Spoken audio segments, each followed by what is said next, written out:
Bismillahirrahmanirrahim. Assalamualaikum warahmatullahi wabarakatuh. Waalaikumsalam warahmatullahi wabarakatuh. Innal hamdalillah nahmaduhu wa nasta'inuhu wa nastaghfiruh. Wa na'udzu billahi min syururi anfusina wa min sayyiati a'malina. May yahdihillahu fala mudhillalah wa may yudlil fala hadiyalah. Asyhadu an la ilaha illallah wahdahu la syarikalah wa asyhadu anna Muhammadan abduhu wa rasuluhu amma ba'd. Kembali kita mengkaji kitab tauhid. Kali ini pembahasan kita tentang ucapan Masya Allah wa syi'it.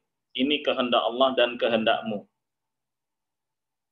Ini ucapan kehendak Allah dan kehendakmu. Baik. Pada pertemuan yang lalu sudah dibahas beberapa hal terkait syirik dalam hal ucapan. Kesyirikan dalam ucapan. Kesyirikan dalam ucapan. Nah, apa yang akan kita kaji, kita sudah ketahui dari judulnya, bahwa ini diantara kesyirikan dalam bentuk ucapan. Ketika seorang mengatakan, ini adalah kehendak Allah dan kehendakmu. Jadi, menyamakan atau menyejajarkan, menyetarakan antara kehendak Allah dengan kehendak makhluk. Ya. Adapun yang dibenarkan adalah ucapan ini kehendak Allah, kemudian kehendakmu. Bukan dengan menggunakan dan, akan tapi menggunakan kata kemudian. Tidak menggunakan huruf waw, kalau dalam bahasa Arab, akan tapi menggunakan summa. Sampai sedetil itukah? Iya. Sampai sedetil itu. Walaupun orang yang mengucapkannya tidak bermaksud berbuat kesyirikan. Akan tapi ini dalam rangka beradab kepada Allah Subhanahu wa taala, maka syariat mengaturnya. Dalam hal ini dibawakan hadis. Enggak di sini enggak ada yang direpeat. Qutailah, ya, dari Qutailah, anna Yahudiyan atan Nabiy sallallahu alaihi wasallam,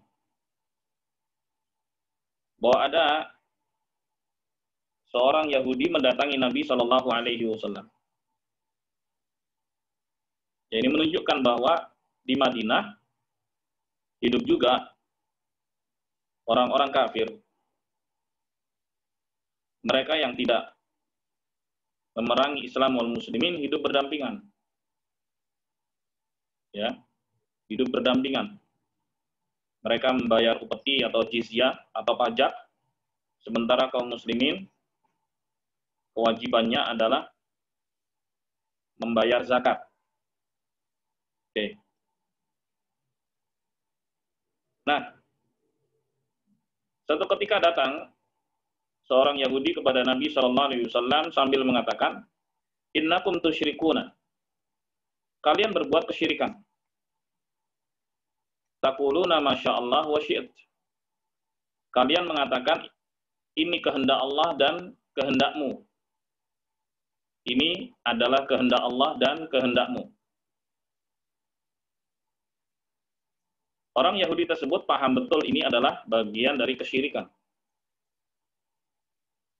Wa taquluna, dan kalian juga mengucapkan di dalam sumpah demi Ka'bah. Jadi menyebut nama selain Allah di dalam sumpah adalah kesyirikan. Ya. Orang-orang Yahudi juga tahu itu.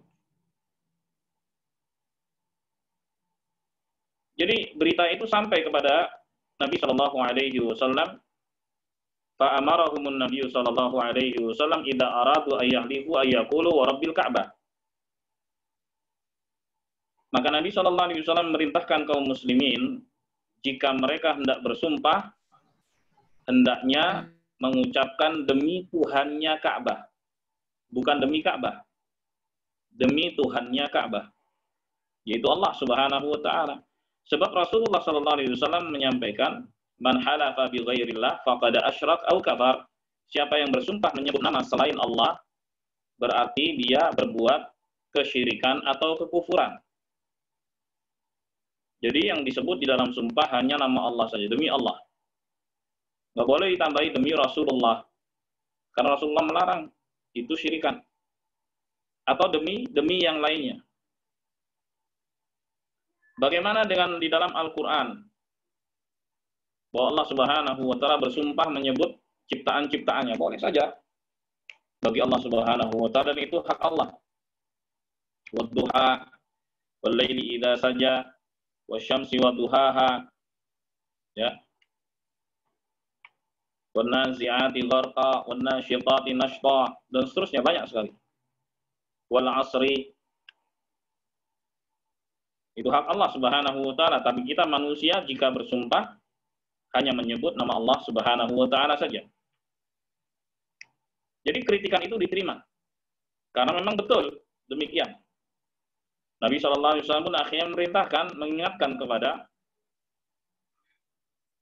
kaum muslimin. Karena Nabi SAW dalam sabdanya juga telah mengatakan itu kepada kaum muslimin, atau mungkin saja sebagian mereka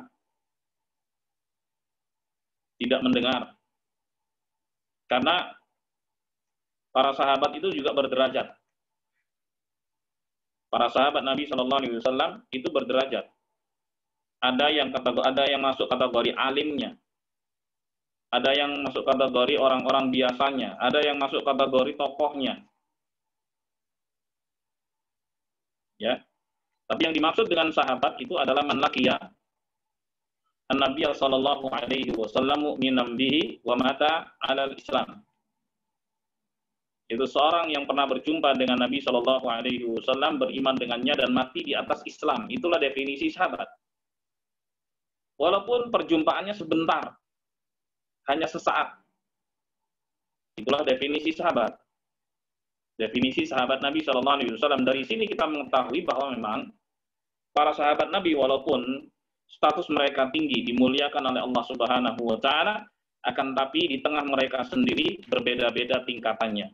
Artinya, bisa jadi sebagian sahabat belum mendengar dari Nabi Shallallahu Alaihi Wasallam. Maka setelah datangnya hal tersebut, datangnya kritikan tersebut, Nabi Shallallahu Alaihi Wasallam mengingatkan kepada para sahabatnya yang lain. Ya, apabila mereka hendak bersumpah, yang disebut hanya nama Allah. Kalau ada sisipan kata Ka'bah, ya mesti ditambahi depannya warabbil Ka'bah, demi Tuhannya Ka'bah, yaitu Allah. Kalau demi Ka'bah saja itu nggak boleh, karena itu adalah kesyirikan dalam ucapan. Wa ayyaqulu masya Allah tsumma syi'it.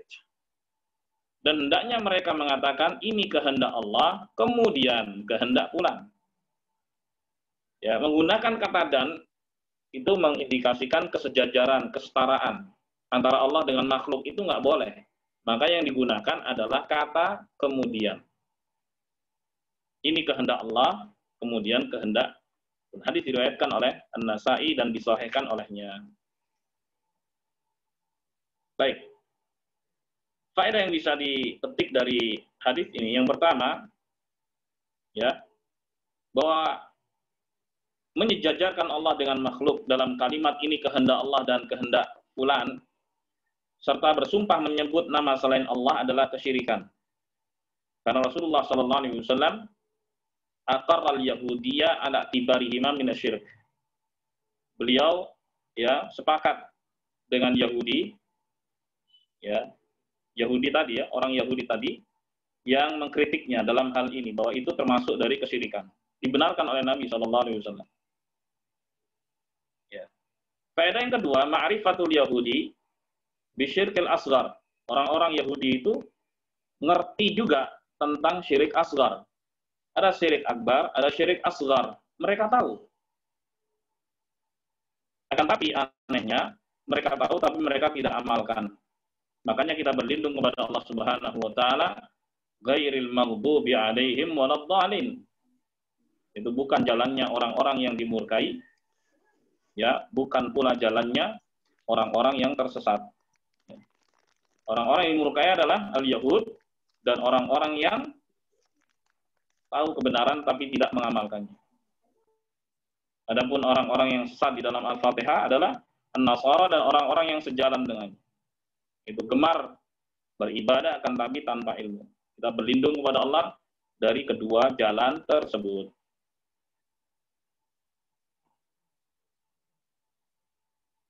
Baik. Kemudian faedah berikutnya, qabulul haqqi mimman jaa'a bihi wa in kana 'aduwan mukhalifan fid din. Anjuran untuk menerima kebenaran dari manapun datangnya, walaupun datangnya dari musuh. Ya, dari musuh yang menentang agama, walaupun dari musuh sekalipun. Kalau ucapannya adalah kebenaran, maka harus diterima. Kemudian faedah berikutnya, anna syirkal asghar la yukhriju minal millah. Bahwa syirik kecil itu tidak membuat pelakunya keluar dari Islam.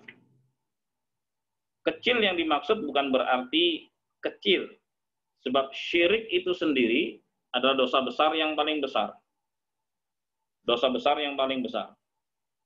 Syirik, kemudian bid'ah, kemudian dosa-dosa besar, kemudian dosa-dosa kecil, urutannya begitu. Apa yang membedakan antara syirik asghar dengan syirik akbar? Kalau syirik akbar, mukhrij minal millah.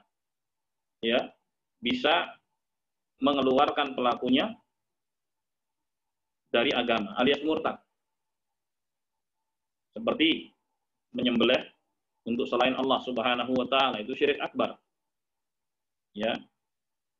Beristighatsah, minta tolong kepada selain Allah Subhanahu wa taala, itu syirik akbar. Apa yang sedang kita bahas tadi masih kategori syirik asghar. Baik. Faedah berikutnya, al-ibti'adu 'anil alfadhil mukhillah bil aqidah wastibdaliha bil alfadhil ba'ida 'anil syirki billah. Anjuran untuk menghindari penggunaan kata-kata yang mengandung kesyirikan atau kata-kata yang merusak akidah, yang merusak keyakinan, serta menggantinya dengan kata-kata yang jauh dari kesyirikan. Sebab Nabi SAW memerintahkan hal tersebut kepada kita.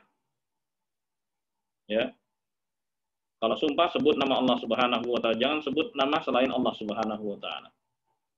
Demikian pula dalam kata-kata. Ketika seorang mendapatkan nikmat misalnya, pertama pujilah Allah Subhanahu wa taala. Alhamdulillah. Kemudian saya mengucapkan terima kasih kepada Anda yang membantu saya. Nah, boleh seorang mengatakan ini adalah kehendak Allah dan kehendakmu. Ini menyejajarkan antara Al-Khaliq dengan Al-Makhluk. Ini masuk kategori kesyirikan dalam hal ucapan. Jelas ya? Jadi yang selalu diprioritaskan adalah Allah apapun kejadiannya. Baik itu kejadian yang menyenangkan ataukah yang menyedihkan. Semua tidak lepas dari kehendak Allah Subhanahu wa taala. Ya. Semua tidak lepas dari kehendak Allah Subhanahu wa taala. Dalam rangka beradab kepada Allah Subhanahu wa taala. Baik. Jemaah sekalian yang dimuliakan Allah. Selanjutnya, walahu aidan an Ibnu Abbas radhiyallahu anhuma anna rajulan qala lin Nabi sallallahu alaihi wasallam masya Allah wa syi'at. Dan diriwayatkan oleh Nasa'i juga dari Abdullah bin Abbas, semoga Allah meridai keduanya, bahwa ada seorang berkata kepada Nabi sallallahu alaihi wasallam, wahai Rasulullah, ini kehendak Allah dan kehendakmu. Ini kehendak Allah dan kehendakmu. Lalu Nabi sallallahu alaihi wasallam merespon, aja'altani lillahi niddan, apakah engkau menjadikanku tandingan bagi Allah? Apakah engkau menjadikanku sekutu bagi Allah? Bal masya Allah wahdah. Ya, yang benar ini adalah kehendak Allah saja. Nabi SAW mengingatkan orang tersebut jangan sampai dia mengucapkan kata-kata yang mengandung kesyirikan walaupun dia tidak bermaksud demikian. Walaupun dia tidak bermaksud demikian. Dalam rangka beradab kepada Allah Subhanahu wa ta'ala. Faedah yang bisa dipetik dari hadis yang pendek tadi adalah anna Rasulullah SAW qad hamahimat tauhid. Rasulullah SAW betul-betul menjaga batasan-batasan ketauhidan, wasadda turuq asyirik, dan menutup setiap celah yang bisa mengantarkan seorang terjatuh ke dalam kesyirikan. Baik. Hadis berikutnya. Wa Ibnu Majah an Tufaili akhi Aisyah radhiyallahu taala anha bi ummiha qala ra'aitu ka'anni ataitu ala nafarin minal yahud faqult innakum la antumul qaum laula annakum taquluna Uzairun ibnullah qalu wa innakum la antumul qaum laula annakum taqulun masya Allah wa sya'a Muhammad. Thumma marartu bi nafarin minan nasara faqult innakum la antumul qaum laula annakum taqulun al-masih ibnullah. Qalu wa innakum la antumul qaum laula annakum taqulun masya Allah wa sya'a Muhammad.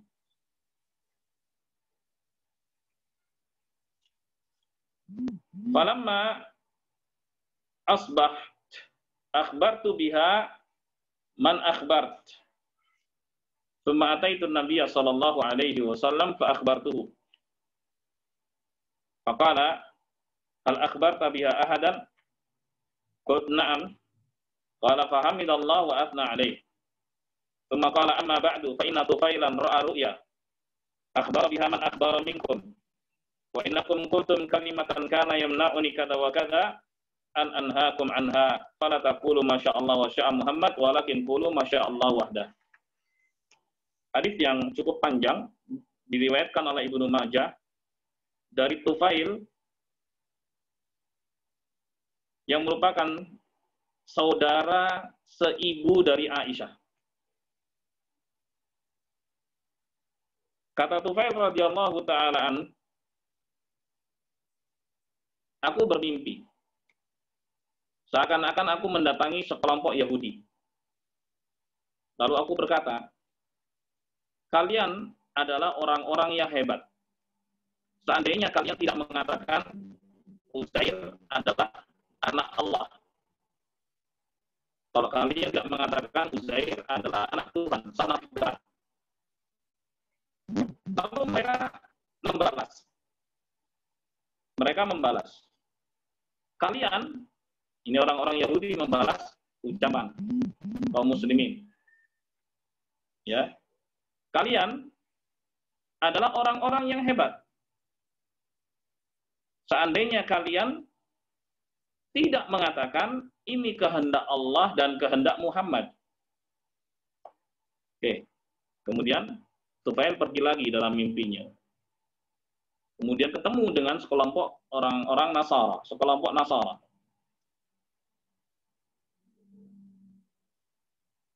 Kemudian Tufail mengatakan, sesungguhnya kalian adalah orang-orang yang hebat jikalau kalian tidak mengatakan Al-Masih, Isa, atau Yesus sebagai anak Tuhan.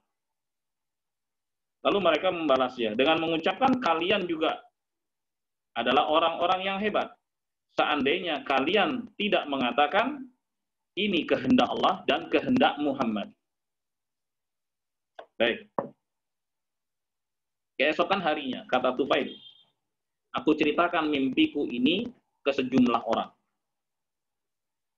Kemudian aku datangi Nabi Shallallahu Alaihi Wasallam dan aku ceritakan perihal mimpiku itu. Kemudian Nabi bertanya, apakah engkau ceritakan kepada orang lain perihal mimpimu? Maka Tufail mengatakan, betul wahai Rasulullah. Maka Rasulullah Shallallahu Alaihi Wasallam bangkit, kemudian memuji Allah Subhanahu Wa Taala, menyanjungnya. Kemudian beliau mengatakan, amma ba'du, fa inna Tufailan ra'a ru'ya. Sungguhnya Tufail bermimpi di malam hari. Akhbara biha man akhbara minkum. Dia mengabarkan kepada sejumlah orang dari kalian. Wa innakum qultum kalimatan. Sungguhnya kalian mengucapkan suatu kalimat yang menghalangiku dari ini dan itu. Maka an anhaakum anha. Aku larang kalian dari mengucapkan kalimat itu. Fala taqulu masyaallah wa syaa Muhammad. Jangan kalian mengatakan ini kehendak Allah dan kehendak Muhammad. Walakin qulu masyaallah wahdah. Akan tapi ucapkanlah ini kehendak Allah saja. Kadang-kadang dalam sebuah proposal, ya entah itu proposal apa, tertulis pelindung Allah Subhanahu wa taala nomor 1, nomor 2 ketua RW atau apa dan seterusnya. Di situ digandengkan. Itu nggak boleh, itu sama. Penyejajaran, penyetaraan antara Allah dengan makhluk. Nggak boleh masuk ke dalam hal semacam itu. Ya. Kalau misalnya pelindung kegiatan, misalnya tokoh, silakan aja, nggak apa-apa. Itu dibolehkan dan tidak termasuk kesyirikan. Karena menyebut pelindung kegiatan itu tidak tergolong ke dalam kesyirikan. Yang masuk ke dalam kesyirikan ketika seorang meyakini bahwa perlindungannya itu adalah perlindungan yang total, itu adalah kesyirikan. Ya, ketika seorang minta perlindungan, ya, dengan menghinakan dirinya, disertai dengan pengagungan kepada yang dia minta, maka ini sudah masuk ke dalam ranah ibadah. Kalau bentuk permintaannya seperti ini, maka hanya diberikan kepada Allah Subhanahu wa taala. Ya. Tapi kalau kita misalnya meminta perlindungan kepada yang berwenang, meminta perlindungan kepada yang berwajib, karena memang itu adalah tugas mereka, memberikan perlindungan, memberikan pengayoman, tidak mengapa, tidak masuk ke dalam kategori kesyirikan. Ya, tidak masuk ke dalam kategori kesyirikan karena tanpa penghinaan diri disertai dengan pengagungan. Karena konsep ibadah itu selalu terkandung dua unsur. Penghinaan diri disertai dengan pengagungan.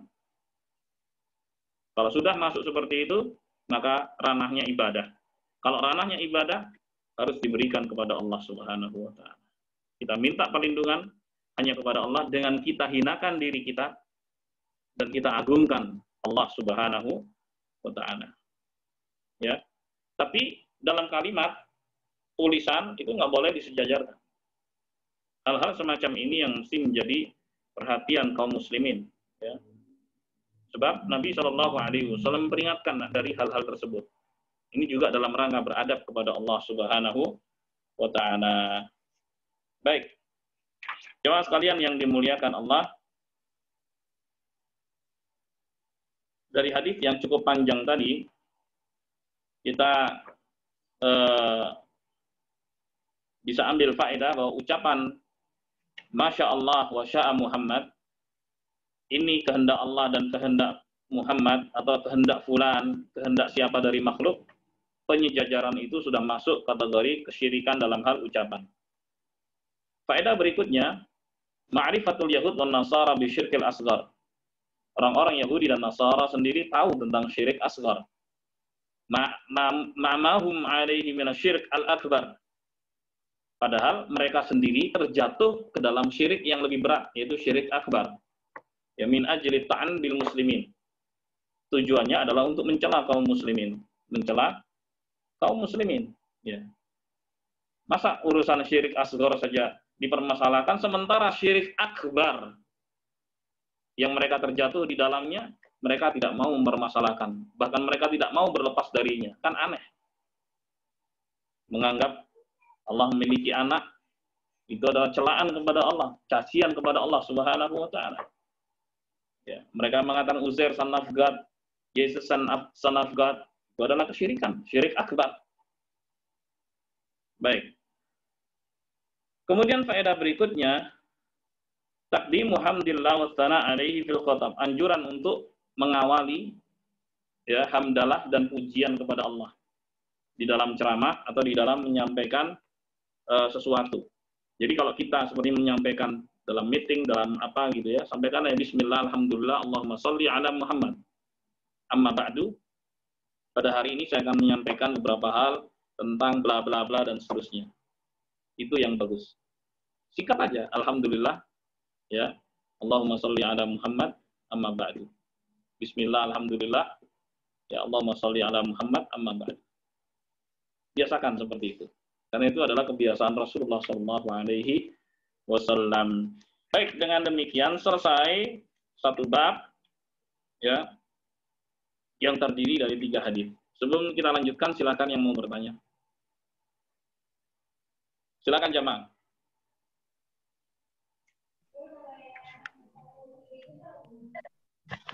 Assalamualaikum Ustaz.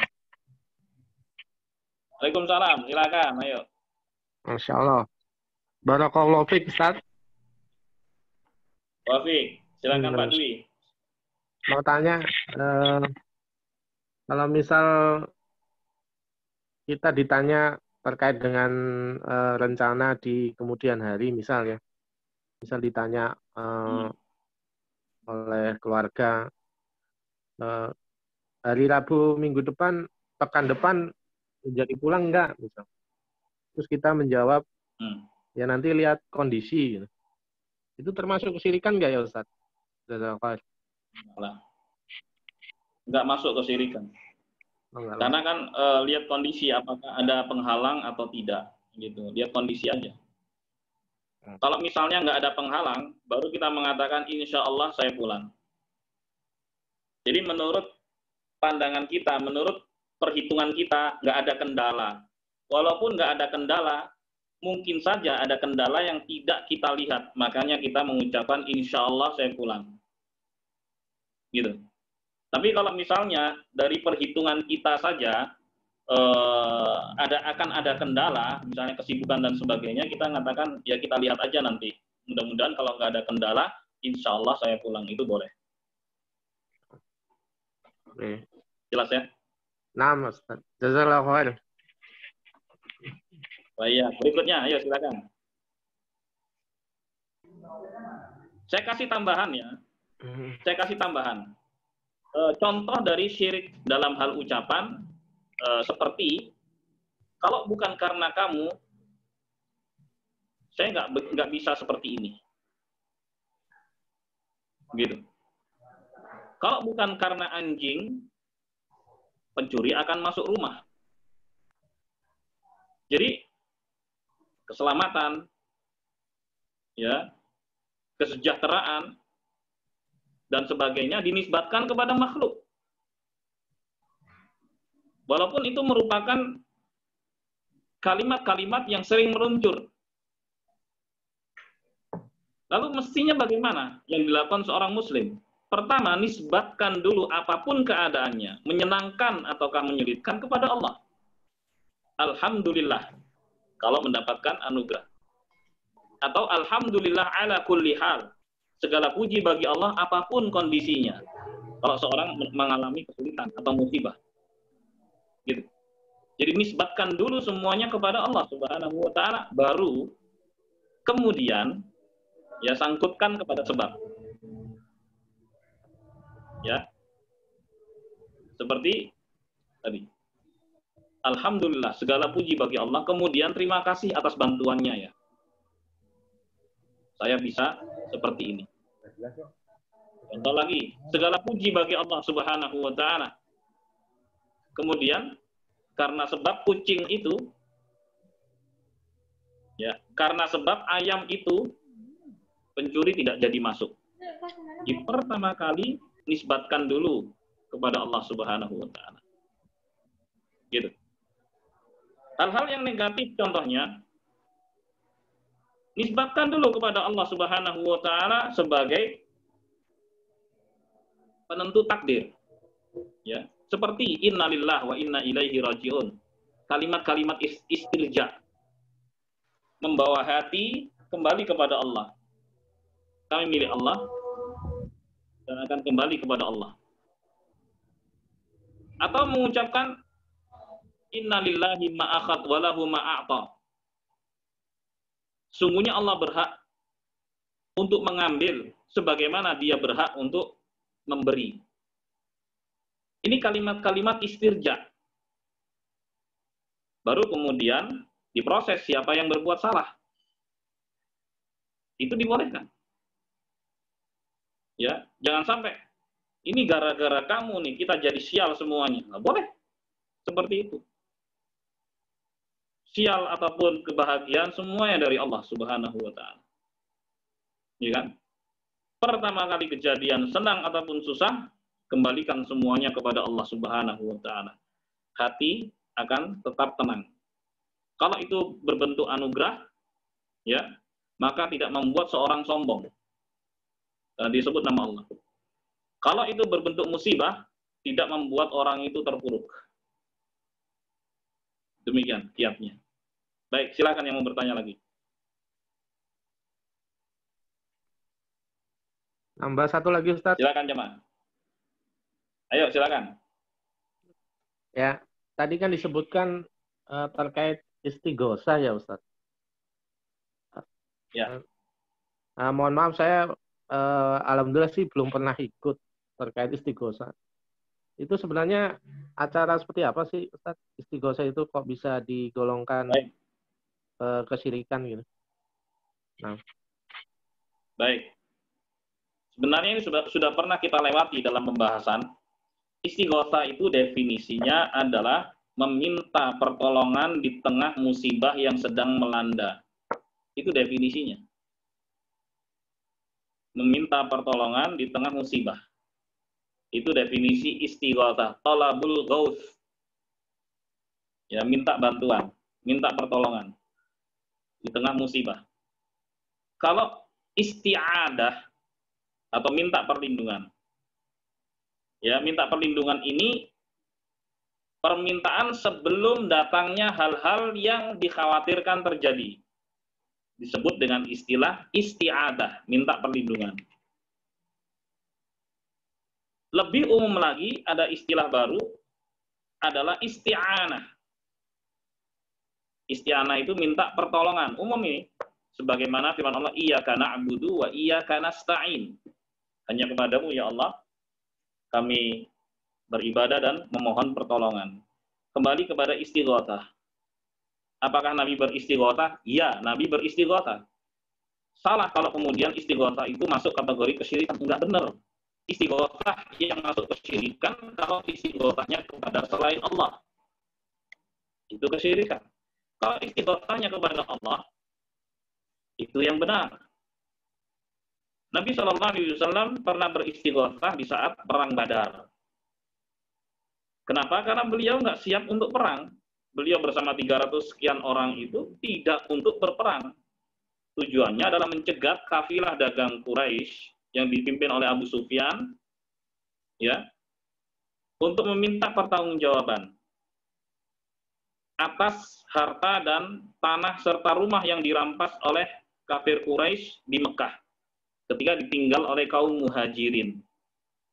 Mana pertanggungjawabannya? Nggak boleh dong itu ngerampas-rampas kayak gitu. Ternyata kafilah dagangnya lolos dari sergapan tersebut sampai Mekah. Di Mekah mereka melaporkan kepada petinggi Quraisy. Akhirnya petinggi Quraisy mengirimkan 1000 tentara siap perang. Rasulullah nggak siap perang. Termasuk di dalamnya ada Abu Jahal. Termasuk di dalamnya ada Abu Jahal. Akhirnya Allah pertemukan kedua kelompok tersebut di Badar. Dan perangnya pun disebut dengan Perang Badar. Nabi SAW di kesempatan itu beliau berdoa kepada Allah Subhanahu wa taala, beristighosah. Kenapa? Menurut hitung-hitungan matematis pasti kalah. Karena beliau nggak siap untuk perang sama sekali. Pasti kalah. Hitung-hitungan manusia. Maka beliau di tenda ditemani hanya Abu Bakar As-Siddiq radhiyallahu anhu. Nggak ngajak bareng-bareng rame-rame, enggak, sendirian aja. Sampai di ujung doanya, di ujung istighosahnya, beliau mengatakan, ya Allah tolonglah kami, seandainya engkau tidak tolong kelompok yang sekarang ini ada, engkau tidak akan disembah selamanya. Maka turunlah surat Al-Anfal ayat 9.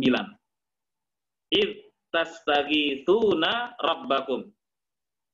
Ingatlah ketika kamu beristighosah kepada Tuhan. Istighosah. Minta tolong. Di saat musibah. Di saat bencana datang. Itu namanya istighosah. Fastajaba lakum anni mumiddukum bi alfin minal malaikati murdifin. Maka Allah Subhanahu wa taala mengabulkan istighatsahmu dengan mengirimkan 1000 malaikat yang datang berombongan. Akhirnya Rasulullah mendapatkan kemenangan gemilang di perang Badar, padahal menurut hitung-hitungan matematis kalah. Itu namanya istighatsah. Nah, kalau sekarang di saat pandemi yang menyebar ke seluruh dunia, ini wabah, ini musibah, bisa nggak kita beristighatsah? Bisa sih, masing-masing kita. Siapapun yang sedang susah, siapapun yang sedang sulit, minta kepada Allah Subhanahu wa taala agar Allah mengangkat kesulitannya dan kesusahannya, disebut istighatsah.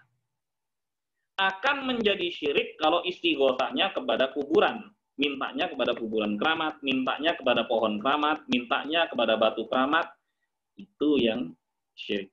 Jelas ya? Nah, Ustaz, jelas. Alhamdulillah. Ada lagi yang mau bertanya? Silakan.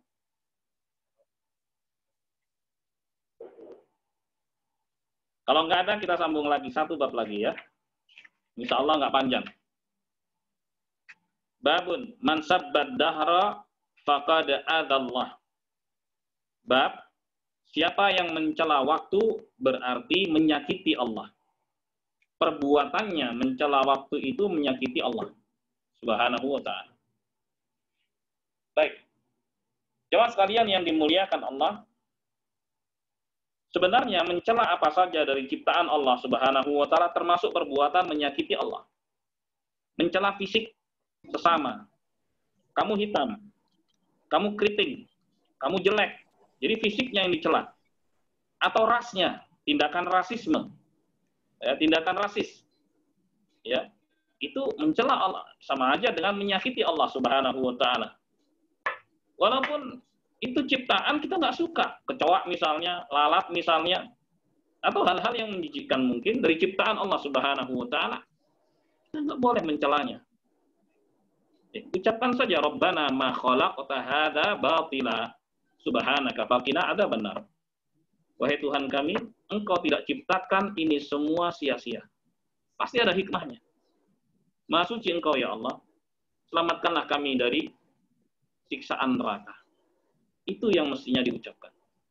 Akan tapi, kalau seorang menghina ciptaan Allah, mencela ciptaan Allah, perbuatannya itu menyakiti Allah Subhanahu wa ta'ala. Muncul pertanyaan, apakah Allah tersakiti? Jawabannya tidak. Walaupun perbuatan yang dilakukan hamba itu termasuk menyakiti Allah, tapi Allah tidak tersakiti sama sekali.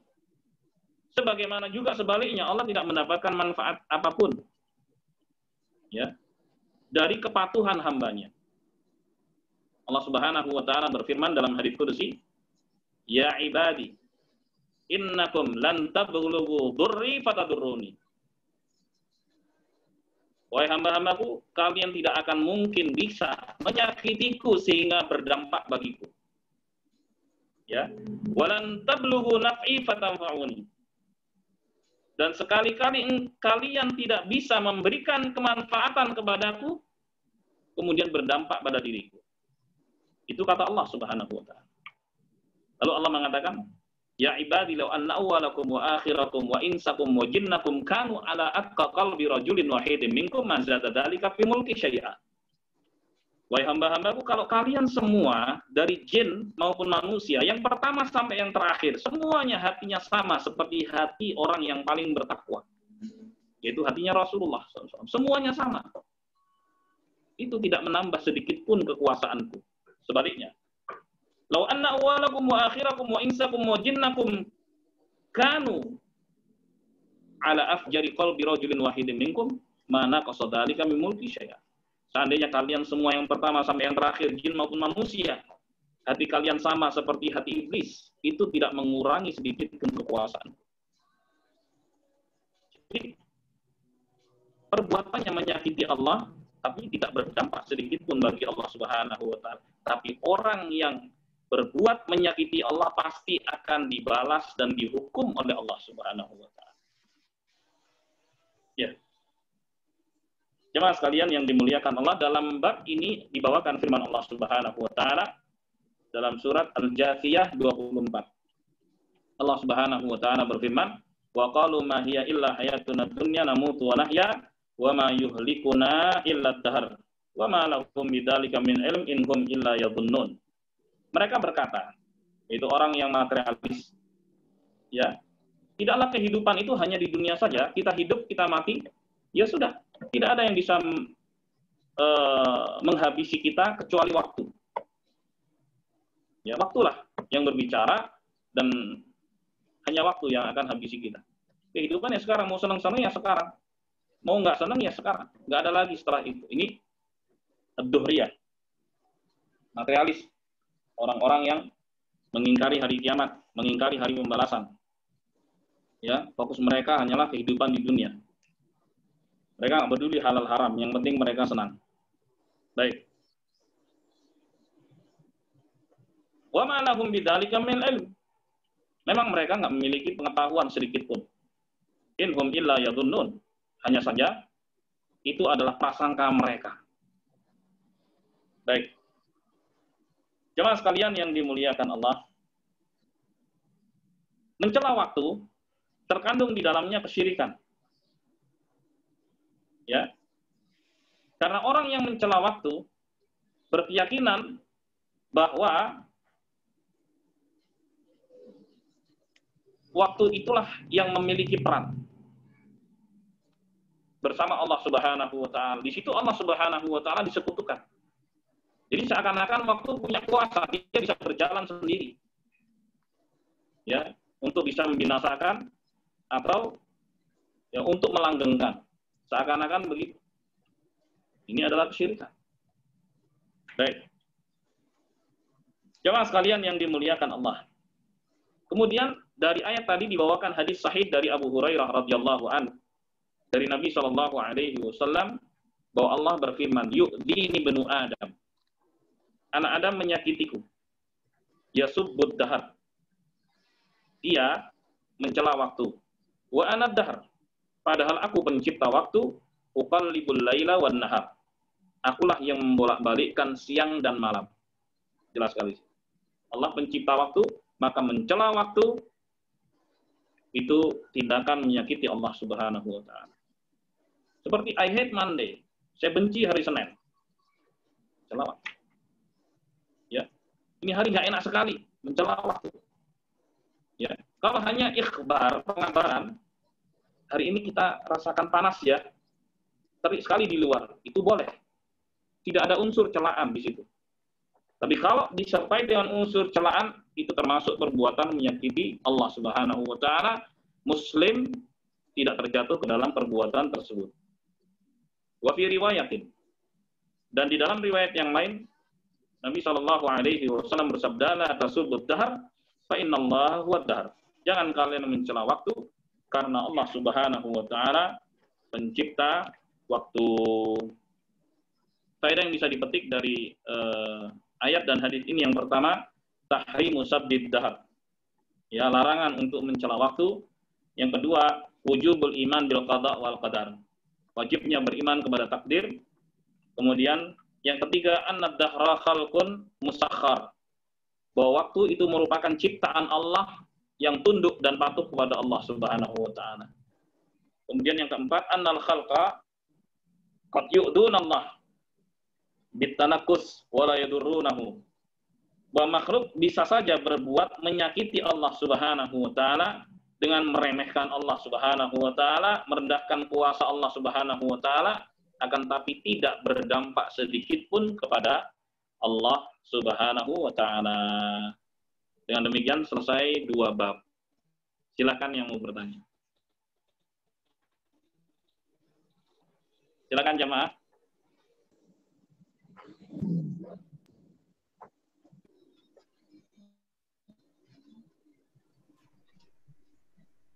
Langsung dibuka mic-nya. Ustaz, ada pertanyaan di chatting Ustadz dari Pak Tono. Mohon izin bertanya Ustadz. Silakan. Satu, terkait binatang yang menjijikkan yang boleh dibunuh. Saat membunuh sambil ngeluh atau ngomel ke binatang tersebut juga gak boleh ya Ustadz. Itu yang pertama. Gak boleh. Nah, yang pertama Ustadz. Kemudian yang kedua, ngeluh waktu kok cepat sekali ya rasanya. Apakah itu juga termasuk mencela waktu Ustadz? Jazakallah khair. Tidak, itu hanya pemberitaan saja. Mungkin karena kesibukan yang luar biasa, jadi seakan-akan waktu berjalan cepat. Tidak terasa tiba-tiba sudah sore, tiba-tiba sudah hampir habis waktu jam kerja misalnya karena kesibukan. Tidak. Kalau mimba bil ikhbar, sekedar pengabaran saja, itu tidak mengapa. Tapi kalau dalam niatnya memang mencela, kok cepet banget ya gitu. Saya aja belum apa-apa nih. Celah. Bisa saja masuk kategori mencela waktu. Jadi innamal a'mal bin niat. Ya, amalan itu tergantung dari niat. Demikian Pak Jat. Baik, syukur Ustaz. Berikutnya, silakan jemaah. Ayo langsung dibuka mic-nya. Tanya lagi Ustaz. Silakan Pak Dwi. Kalau misal pada saat hujan ya, Ustaz. Jadi mendung sudah hitam, terus qadarullah nggak jadi hujan. Terus kita mengatakan alhamdulillah nggak jadi hujan. Itu termasuk mencela hujan nggak ya, Ustaz? Ya enggak lah. Kita bersyukur saja alhamdulillah atas kondisi tidak jadinya hujan. Misalnya karena pakaian udah sekian lama nggak kering, alhamdulillah nggak jadi hujan. Tapi seandainya hujan pun jangan sampai menggerutu. Ya hujan, baru aja nyuci mobil nih gitu. Celah. Nggak boleh. Ya sudah, bilang aja alhamdulillah ala kulli hal. Segala puji bagi Allah apapun kondisinya. Terima aja. Mau gimana lagi? Itu takdir Allah Subhanahu wa taala. Bisa saja hujan baginya tidak menyenangkan karena dia baru saja nyuci mobil. Tapi bagi orang yang lain, hujan bagi mereka berkah. Begitu. Jadi jangan sampai Muslim terjatuh ke dalam pencelaan terhadap ciptaan Allah Subhanahu wa taala. Demikian Pak Dwi. Nah. Oke, ada lagi? Berikutnya silakan.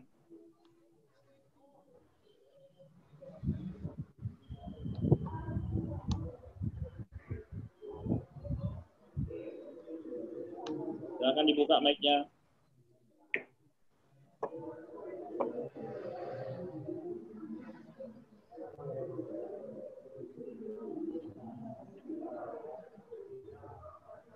Oke, tidak ada.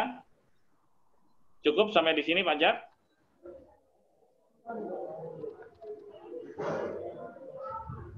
Ya, cukup Ustaz. Kalau misalnya nggak ada pertanyaan lagi, mungkin... Ya, kalau nggak ada pertanyaan, kita cukupkan sampai di sini. Silakan ditutup, Ustaz.